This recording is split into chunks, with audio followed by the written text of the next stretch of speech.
तो मैं शुरू करती हूँ नानी की डायरी। दिनांक 7 मार्च 2015। बहुत पढ़ी लिखी नहीं हूँ, जब शादी होकर आई थी तो अक्षर भर पहचान पाती थी। वर्णमाला आज से लेकर क्षत्रज्ञान तक और 12 खड़ी। धीरे धीरे अक्षर मिलाकर किताब बाँचना शुरू किया था तो पढ़ना सीखा। जोर जोर से पढ़ती थी तो सब सुनते थे। जेठ जी, जिन्हें हम लोग दादा कहते रमा पढ़ जाओगी तो रामायण और रामचरितमानस जरूर पढ़ना। दुर्गेश पति को हमेशा बाहर रहना पड़ता है तो चिट्ठी तो लिख सकोगी। दादा इतने सहृदय इंसान थे कि उनकी उदारता, दयालुता, दानशीलता की कहानियाँ दूर दूर तक सुनाई जाती। वही दादा मृत्यु का इंतज़ार कैसे करते होंगे, एकदम अकेले में, अपनों से दूर, परायों के बीच। अंतिम क्षणों में जब मृत्यु का आभास उन्हें हुआ होगा, आंखें खोलकर उन्होंने देखा होगा तो किस किस के चेहरे उनके सामने आए होंगे। मोह का धागा भी टूटा होगा या नहीं, या तड़पते हुए प्राण त्यागे होंगे। अकेलेपन की वो यातना, वो फड़फड़ाहट, दादा की इस मृत्यु को सबने यह कहकर महिमा मंडित कर दिया कि वे बात करते करते स्वर्ग सिधार गए। हमें पता चला था कि उनकी इच्छा ना होते हुए भी बहू बेटों ने गांव भेज दिया कि उन्हें यहाँ रखा ही नहीं जा सकता। बहुत ज़्यादा बोलते हैं, लड़ते हैं, टोकाटाकी करते हैं, अब उनको झेला नहीं जा सकता है। कौन झेलेगा उन्हें? कैसे कह दिया, किस मुँह से? एक पूरा जीवन अंतिम छोर पर खड़ा अपनों की बाट जोह रहा था और अपनों ने तर्क वितर्क करके उस प्रतीक्षा को ही अनंत के छोर पर छोड़ दिया था। जिसे अपना पूरा जीवन बच्चों को समर्पित कर दिया था, उसी के लिए न घर में जगह थी, न दिल में, न विचारों में। ये वही दादा थे जिनकी बात को कोई भी बड़े से बड़ा नेता और अफसर टाल नहीं सकता था। हम जानते हैं कि उस समय के कई डाकुओं का समर्पण उनकी वजह से हुआ था, अन्यथा वे खूंखार डाकू यूं ही सरकार के सामने हथियार न डालते। पर ये दादा की उपलब्धियां थीं, बच्चों की नहीं। बच्चे तो उन उपलब्धियों को दादा के किस्से माना करते थे। दिनांक 6 अप्रैल 2016। आज किसानों का आंदोलन देखकर तबीयत घबराने लगती है। मंच पर भाषण देने वाले नेता, अभिनेता और शहरी लोग क्या जाने किसानों का दर्द, परेशानियाँ, उनका संघर्ष, प्रकृति और उनका संबंध। हमने तो पूरा जीवन गांव में बिताया है। छोटे जेठ यानी काका जी सुबह निकलते थे हल बखर और बैलों के साथ। दिन भर सर उठाने की फुर्सत नहीं मिलती थी। गर्मी के मारे रंग काला पड़ जाता था, पाँव में सूजन आ जाती थी, पर देर रात तक उनको फुर्सत नहीं मिलती थी। आते ही बैलों को चारा पानी देते, चूनी भूसा खिलाते, उसके बाद खुद खाना खाते। उधर रात समाप्त होती, इधर काका ध्रुव तारा देखकर उठ जाते। पहले कुएं से पानी लाते, ठंडा ठंडा साफ पानी, बैलों को ढीलते, फिर से चारा पानी देते, फिर बैलगाड़ी लेकर चल देते। कलेवा और नहाने के बीच वे जोर जोर से सुंदरकांड का पाठ करते। कलेवा में महरी और दूध होता, या दूध दलिया, दूध रोटी, कभी कभी दही रोटी। सूरज उगने के पहले वे खेत पर पहुंच जाते। पूरा महीना निकल जाता बखरनी ख़त्म करने में। फिर बीज बोना, फिर सिंचाई करना, खरपतवार निकालना, जानवरों और चिड़ियों से फसल को बचाना। अगर इस बीच बारिश हो गई, ओले गिर गए या पाला पड़ गया तो लहराती फसल को मरा मुरझाया काला पड़ता देखकर घायल पखोरी की तरह काका गिर जाते। तड़पते रोते कलपते काका को कर्ज पटाने की चिंता में हमने रात भर जागते हुए देखा था। हिसाब लगाती उनकी उंगलियां कैसे तो कांपती थीं। काका जीवन भर खेती किसानी करते हुए उसी माटी में मिल गए।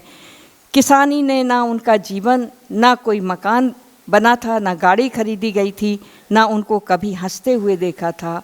हे राम, काका की ज्योति जमीन का यूं सौदा होते देख हमारा मन भर भर कर रोने को हो रहा है। काका चेहरा हर चीज़ में दिखाई दे रहा है। काका, तुम माफ़ कर सकोगे? हमें याद है आपने अपनी सारी चीज़ें हमें सौंपी थी, पर हम आपकी किसी भी चीज़ को सुरक्षित ना रख सके। दिनांक 10 अप्रैल 16। काका की ज़मीन, काका के खेत, काका की आखिरी विरासत। काका की ज़मीन और खेत, हमने इसी ज़मीन पर ज्वार बाजरा की खेती देखी थी। देखे थे पीले पीले भुट्टे यानी मक्का, गेहूं के हरे हरे खेत, फिर पीले होते खेतों को देखा था। उन सूखे दरार भरे खेतों को भी देखा था जो सूखा पड़ने पर बदसूरत हो जाते थे। आज भी खेत अपने इतिहास के साथ, यादों के साथ खड़े हैं। इन्हीं खेतों में बच्चे अपना हिस्सा लेने आए हैं। हिस्से, खेतों के हिस्से या दिलों के हिस्से। धरती तो वही है, रेखा खींच दी थी, मेड़ बना दी थी कि ये मेरा ये तेरा, ये मेरी फसल वो तेरी फसल, ये मेरा पेड़ वो तेरा पेड़। पर कुएं से आने वाला पानी नहीं बट पाया था क्योंकि वो बीचों बीच था। सोच रहे हैं सारे गांव वालों को बुलाएं, उन गांव वालों को जिनके खून की यहाँ की माटी में तासीर है, सांसों में यहाँ की हवाओं की गंध है, पुरखों का दिया संस्कार है। उनसे कहें कि इस ज़मीन पर या खेत पर मेरा तेरा का हिसाब कैसे बनेगा। काका का खून पसीना बहा था, पेड़ों के रूप में उनके सपने खड़े थे, फसलों के रूप में उनके सपने खिले थे, फसलों के रूप में उनकी कामनाएं फलती फूलती थीं। उन्होंने ही अपने प्रयासों से, मेहनत से, संबंधों की गाढ़ी कमाई से तालाब बनवाए थे, नहरें बनवाई थीं, कुओं को गहरा करवाया था। उन्होंने अपने हज़ारों मीलों की यात्रा में यहाँ पर अपनी ज़िंदगी को विराम दिया था। आओ मेरी सहेलियों, आओ मेरे बुजुर्गों, आओ मेरे देवी देवियों, समझाओ उनकी औलादों को। करोड़ 2 करोड़ का हिसाब लगाकर क्यों कुदालों से खोद रहे हो उनके सपनों की ज़मीन को। ईमान बदलते हुए सुना था, आज देख रहे हैं हम। दिनांक 11 अप्रैल 16। सब मिलने आए हैं। दादा और काका को जिन्होंने देखा था, उनके साथ लंबे समय तक रहे थे, उनके साथ पंगतें खाई थीं, उनके चबूतरे पर बैठकर कुछ ने गप्पें लगाई थीं तो कुछ ने अपने सुख साझा किए थे, तो कुछ ने अपना जीवन खोल कर रख दिया था किताब की तरह। दुर्गेश के साथ वाले भी आ गए हैं। सब बैठे हैं चुपचाप, एक दूसरे का चेहरा देख रहे हैं, बार बार होंठ खोलते हैं फिर बंद कर लेते हैं। ये बैठक साक्षी रही है, तभी तो इसमें बैठकर स्मृतियों की नदी में स्नान कर रहे हैं। आखिर क्यों बेचना चाहते हो? पुरखों की विरासत है, दादा परदादा, उनके भी दादा। दादा की देह तो पीछे ही अग्नि को समर्पित की थी, चबूतरा बना है यानी समाधि, उनकी आत्मा यहीं पर है। काका भी अंतिम समय में यहीं आए थे, क्या सोचेंगे? हम तो मानते हैं कि मरकर भी आदमी अपने आसपास रहता है। भैया एक बार सोच लो, बच्चों को शहर में बंगला खरीदना है, विदेश जाना है पढ़ने के लिए। काका, दादा और दुर्गेश भैया के जाने के बाद कोई भी यहाँ आना नहीं चाहता। हमने कहा था, क्या इतनी कमाई में तुम्हारा पेट नहीं भरता? बेटे चुप, घूर कर देखते रहे, काम में विघ्न ना पड़े सो सब सुन गुन रहे हैं। और रमा तुम काहे चुप हो? जवान पथरा गई तुम्हारी। कम से कम दुर्गेश की ज़मीन तो रहने दो, उसमें कुआं है, बगीचा है, मंदिर है। उस कुएं से हम और 25-30 परिवार पानी भरते हैं। जो खरीदेगा वो हमें पानी क्यों देगा? वो मंदिर तोड़ देगा, पेड़ काट देगा। हमने अपनी आंखों में आते आंसुओं को पोंछा और बाहर अंधेरे में देखने का नाटक करने लगे। हम किससे कहें? हमारा बेटा नहीं चाहता कि इस ज़मीन को यूं ही छोड़ दिया जाए। उसे ज़मीन और मकान से जुड़ी भावनाओं से नहीं, उसकी कीमत से मतलब है। 11 अप्रैल 2016। ज़मीन की रजिस्ट्री कल होनी है। पौर में हम सब लेटे हैं। बेटा बार बार उठकर मच्छर मार रहा है, उसे नींद नहीं आ रही है। पता नहीं आपने कैसे अपना जीवन बिताया होगा इस घर में, इस नरक में। हमने सोने का बहाना रहने दिया। बहू ने बेटे से कहा, वो प्लॉट वाले से बात कर लेना, रिमशा के नाम करवाना है। उसकी आवाज़ में आदेश की धमक है, अधिकार की दबिश है। हमारा मन धक धक कर रहा है। सोचा था इस बुढ़ापे में कुछ समय यहाँ आकर रहेंगे, कुछ गरीबों की मदद कर दिया करेंगे, पर अगर ये ज़मीन और खेत भी चले गए तो क्या रह जाएगा? यादों की पोटली निकाल कर कल्पा करेंगे। हमने अपनी छाती पर हाथ रखा, माना सांत्वना दे रहे हो। कि फिर बेटे ने कंधा थपथपाया, एक बात मानोगे? क्या? अभी ना बेचो तो? हमारे जिंदा रहते हुए हमें क्या ज़रूरत? शहर की आबो हवा बदल गई है। बदलाव के लिए अपना गांव, खेत, ज़मीन, बाग, बगीचा बना रहने दो। जो लोग हमारी वजह से पल पुस रहे हैं वे कहाँ जाएंगे? आपको उनकी इतनी चिंता क्यों है? नीलेश की चिंता नहीं है, उसे अमेरिका जाना है। वह वहाँ की सबसे बड़ी यूनिवर्सिटी में MBA करना चाहता है। 80 लाख रुपए चाहिए, वो पढ़ जाएगा तो बड़ी नौकरी भी मिल जाएगी। इतनी महंगी पढ़ाई, हमारा मुंह खुला रह गया। नीलेश की पढ़ाई करवाने के लिए 10-12 परिवारों को भूखों मरने के लिए छोड़ दिया। ये नया चलन क्या चल गया? लाखों करोड़ों की डिग्री, बैंक के पास घर गिरवी, प्लॉट गिरवी, बच्चे पर उस कर्ज को चुकाने का दबाव अलग। कितने बच्चे घबरा कर आत्महत्या कर लेते हैं या लोन के चक्कर में अपना जीवन बर्बाद कर लेते हैं, पर कौन समझाए। दिनांक 12 अप्रैल 2016। अभी अंधियारा है। यहाँ का अंधियारा सुंदर होता है, हलचल से भरा, परिंदों के कलरव से भरा, ढोर डंगरों की आवाज़ों से भरा। लोग खेतों की तरफ निकल रहे हैं, कुछ घरों में नल लग गए हैं तो पानी वहीं से भरने के लिए अड़ोस पड़ोस के बर्तनों की लाइन लगी है। खेतों में अभी सूखा पड़ा है, फसल कटने के बाद सूखा सूनापन। कतार में चलते जानवर धीरे धीरे जा रहे हैं क्योंकि घास नहीं है चरने के लिए। गायत्री ने उबले आलू की सब्जी, शुद्ध घी की पूड़ियाँ, आम का अचार रख दिया। शहर में रजिस्ट्री के बाद खाना खाएंगे। 14 साल से लेकर 78 साल की उम्र तक, यानी आज तक, इस गांव में, इस घर में आना जाना लगा रहता था। आज हम 78 वर्ष के हो गए हैं। लगभग 14 युग से हमारा नाता इस घर से बना है। 14वें युग से शुरू हुई हमारी यात्रा आज ठहरने जा रही है। कुल देवी, कुल देवता, रसोई घर, पूजा घर, जल घर, नहान घर, तबेला, जानवरों का बेड़ा, सीमेंट की बनी टंकी, आंगन के बीचों बीच बना तुलसी चौरा, दीवार के ऊपर झुकी पीपल की डगालें, पौर के दाएं तरफ के कमरे में दादाजी रहते थे। उनके मेहमान रुका करते थे, साल भर मेहमान रहते थे। सब तब सूचना देने के लिए न टेलीफोन था, न चिट्ठी पत्री आती थी। बस घर की दीवार पर कौवा काँव काँव करते रहते थे और हम मान लेते थे आज फिर कोई नया मेहमान आ रहा है। कौवा और मेहमानों का आत्मीय संबंध होता था। वहाँ उनकी बैठकें होती थीं, लखा पड़ी होती थी। बाईं तरफ का कमरा बहुओं के लिए था। पौर में कई आले बने हैं, छोटे बड़े आले, जिनमें लालटेनें और कांच के ढक्कन लगे दीपक रखे जाते थे। लालटेन का गिलास और दीपक के गिलास साफ करना भी एक हुनर जैसा होता था। जितना ज़्यादा कांच चमकेगा उतना ही अधिक बाती का प्रकाश फैलेगा। पूजा घर में 4 सीढ़ियाँ बनी थीं। अलग अलग मूर्तियों के लिए जाकर दर्शन कर रहे हैं, माथा टेक रहे हैं, प्रार्थना कर रहे हैं, विदा ले रहे हैं हमेशा के लिए। हम पागलों की तरह सब जगह आ जा रहे हैं। पुस्तकालय खाली पड़ा है, जहाँ पूरी अलमारियाँ किताबों से भरी रहती थीं, वहाँ अब कुछ अटर पटर भरा है।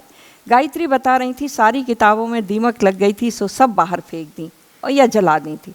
हाय हाय, क्या जलाते वक्त हाथ नहीं काँपे थे? हम चिल्ला पड़े थे और गायत्री आंसू पहुँचने लगी थी। अम्मा, देर हो जाएगी, सामने वाली पार्टी पहुँच जाएगी। 2 बार रजिस्ट्री टल चुकी है, इस बार हमारी तरफ से कोई गलती नहीं होनी चाहिए। हमारे पाँव बंध गए हैं या बांध लिए हैं? किसने? इस घर ने? इस ज़मीन ने? नहीं, यहाँ छुपी बैठी आत्माओं ने, परछाइयों ने, अनदेखी शक्तियों ने। रुलाई आ रही है। मायके से विदा होते वक्त सबसे गले मिलकर रोते थे, खूब रुलाई आती थी, पर यहाँ कोई इंसान नहीं है, फिर भी दीवार को पकड़कर भलक भलक कर रो रहे हैं।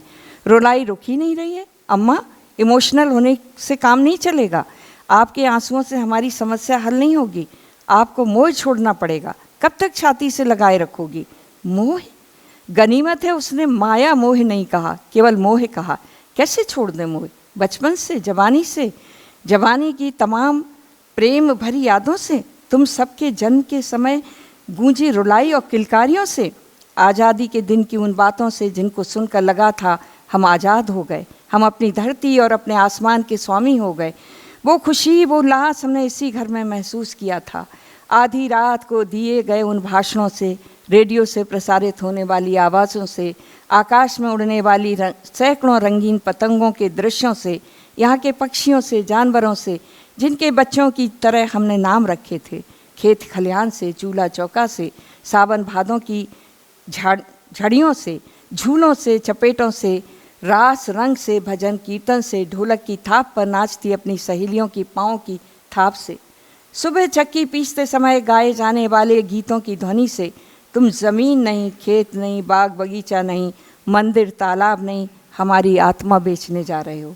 ये कैसी पढ़ाई है? ये कैसे सोने चांदी के बंगले हैं जिनमें लाखों करोड़ों रुपए खर्च हो रहे हैं। हे प्रभु, ये जो बिछड़ रहे हैं, बिखर रहे हैं, जिन जिन के कारण उनको माफ़ी दे दो। हम इंसान नहीं, रोबोट बना रहे हैं। 13 अप्रैल 16, आज रजिस्ट्री हो गई, ज़मीन खेतों की रजिस्ट्री। बहू बेटे का चेहरा खिला हुआ है, उनके सपनों की आग धधक उठी है। सपने तो अपने इरादों से, मेहनत से पूरे किए जाते हैं, ये तो बेची गई विरासत से पूरे किए जा रहे हैं, इसलिए पवित्र नहीं हैं, ये खरीदे गए सपने हैं। आपको किसी को कुछ देना है? बेटा पूछ रहा है। आपका मन हो तो के आगे प्रश्नवाचक। वैसे हमने आपकी तरफ से 21,000 रुपये मंदिर का जीर्णोद्धार करने के लिए दे दिए, बाकी हमारे मुंह से इतना ही निकला। आपके अकाउंट में जमा कर दिए हैं, आप चेक पर साइन कर देना। बेटे ने आगे कुछ पूछने बताने की गुंजाइश नहीं छोड़ी। अभी हम लोग घर पहुँचे भी नहीं थे कि चेक पर हस्ताक्षर करने की बात मनवा ली। बेटा तैयारी कर लो। बेटा अपने बेटे से हुलक कर कह रहा था। उधर से भी हुलकती छलकती आवाज़ आ रही थी। अम्मा उदास हो गई। बहू कह रही थी, क्यों अम्मा, आप दुखी हो? सब कुछ खत्म हो गया, सब कुछ। हम होंठों ही होंठों में बोलकर फूट फूट कर रो रहे। हम कल से रो रहे हैं, रात भर से रो रहे हैं, हम सोते जागते रो रहे हैं। अम्मा बरसों से वो खेत यूं ही पड़े थे, अधिया बटिया पर ज़मीन दे रखी थी, साले सब चोरी करके खा जाते हैं। अब चिंता तो नहीं रहेगी। पंडित को कह दिया कि वो घर खाली करके अपना इंतज़ाम कर ले। कहाँ जाएंगे? उनका तो कोई भी नहीं है। दोनों पति पत्नी यहाँ निश्चिंत होकर रह रहे थे। घर को भी संभाल कर रखा था, अब बेघर हो जाएंगे। 15 अप्रैल 16, अम्मा ये चेक हैं, इन पर हस्ताक्षर कर दो। चेक बुक सामने रखी है, खाली चेक पर हस्ताक्षर करना है, पूछना और बताना नहीं है। पूछेंगे तो बुरा मान जाएंगे। हमारा मन था कि हम जब भी गांव की ज़मीन बेचेंगे सबको कुछ ना कुछ ज़रूर देंगे। हर एक को, हर बच्चे को, लड़कियों को, उनके बच्चों को सब याद रखेंगे। अम्मा आपने साइन कर दिए? बेटा फ़ोन पर पूछ रहा था। तुम जब आओगे तब कर देंगे, हमने उसे आश्वासन दिया। क्या बात है अम्मा, मन में कोई शंका है? शाम को बेटा आया था, पूछ रहा था। बहू और उसका बेटा बहुत खुश था, चहकता हुआ। थैंक यू दादी, आप मुझे पढ़ने भेज रही। अब कुछ कहने को नहीं रह गया था। कहना चाहते थे कि कुछ पैसा मालती को देना है, कुछ सुनीता को, कुछ नीलमा को, कुछ नीलमा के बच्चों को। दोनों बेसहारा हैं, कोई साधन नहीं है, 24 घंटे काम में लगी रहती हैं। पर मिलता क्या है, बचता क्या है? अम्मा क्या सोच रही हो? कितना मिला था, कितना बचा है? कुछ पैसे हमारे लिए, बुढ़ापे के लिए, बीमारी के लिए। बस इतना कहना भर था कि बेटे ने चेक बुक और पेन उठाकर फेंक दिया। चिल्लाकर बोला, आपको हिसाब चाहिए? आपको लगता है हम आपसे कुछ छुपा रहे हैं? आपका मन नहीं है तो बिल्कुल मत दो। हिसाब? हम क्या हिसाब मांगेंगे? दे सकोगे हिसाब?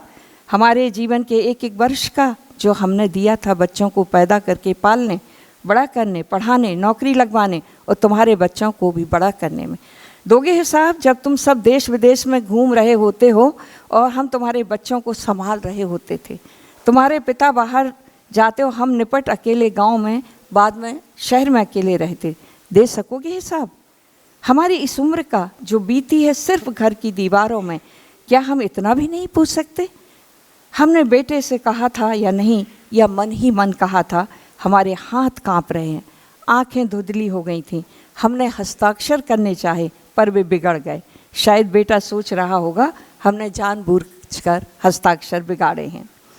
19 अप्रैल 16, एक तूफान आया था, गुजर गया।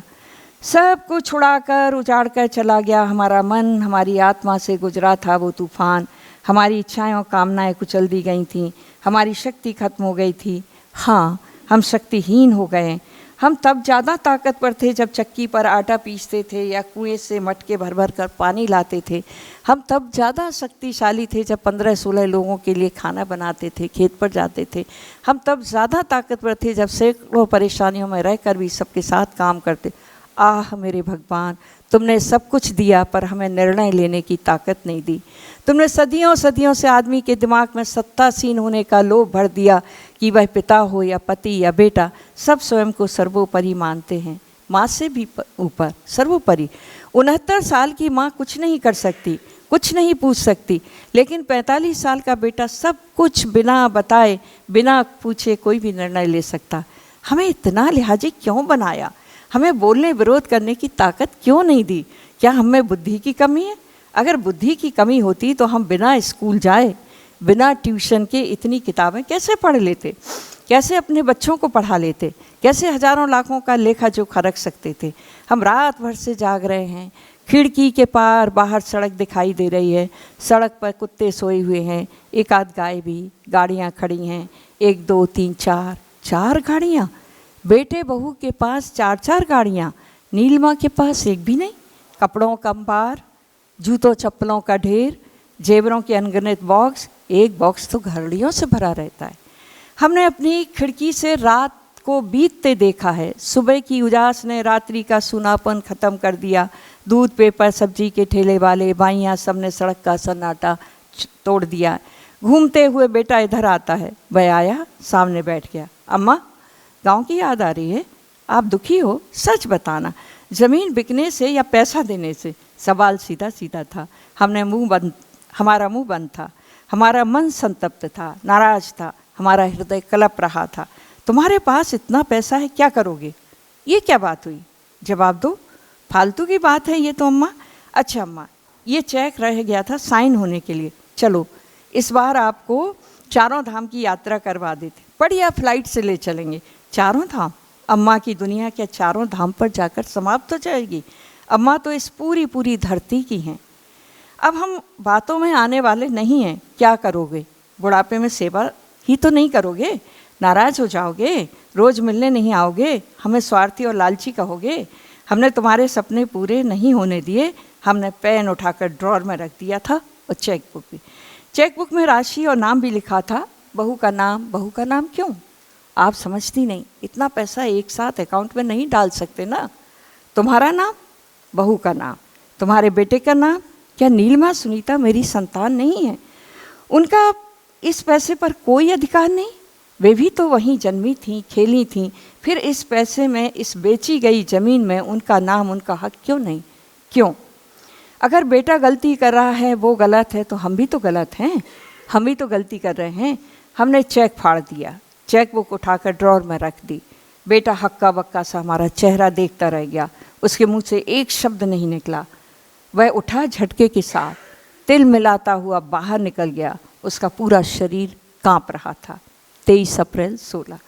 आज तीसरा दिन है, ना कोई फ़ोन, ना कोई बातचीत, हम भी चुप हैं। देखते हैं आगे क्या होता है। हमने पैसा नहीं अपना आत्मसम्मान बचाया है। हमने अपनी इच्छा को जिंदा रखा है, किसी के लिए कुछ करने की इच्छा।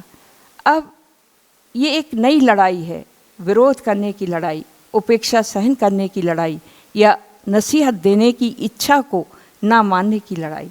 हम सब के लिए सारी लड़ाइयों और विरोध के लिए तैयार हैं। हमने जीवन में सब कुछ खोकर भी अगर इतना कुछ नहीं बचाया तो जीने के लिए बचेगा ही क्या? और बात ज़रूरत और गैर ज़रूरत की है, बात कमज़ोर को सबल बनाने की है, बात परिवार में बच्चों के बीच समानता लाने की है, अब तक जो होता आया था उसे ख़त्म करने की है। यह नहीं होगा बेटा कि तुम हवाई जहाज़ में उड़ो और इसी परिवार की लड़की ज़मीन पर पैदल चले। तुम बंगलों में रहो और वो किराए के मकान में। अब हिसाब होगा।